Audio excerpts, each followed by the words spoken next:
शुभ सकाळ पिलामाने। आज आमे गोटे गप शुणा बहुत मजा लगिब। तुम बही रे से चित्र अच्छी। गपर ना है चतुर कुआ। बैशाख मास टाणुआ खरा। गोटे कुआ उड़ी उड़ी आसिला। ताकू भारी शोष।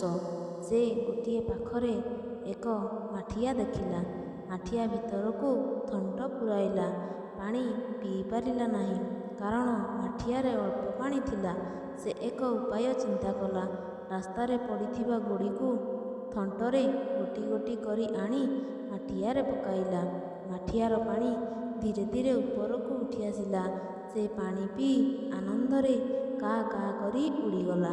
एथिरु आमे शिखिले जे बुद्धि थिले उपाय आपे आपे आसे। पिलामाने तमे तम बहीर चित्र को देखी एही गपटी शिखिब आउ कहिब।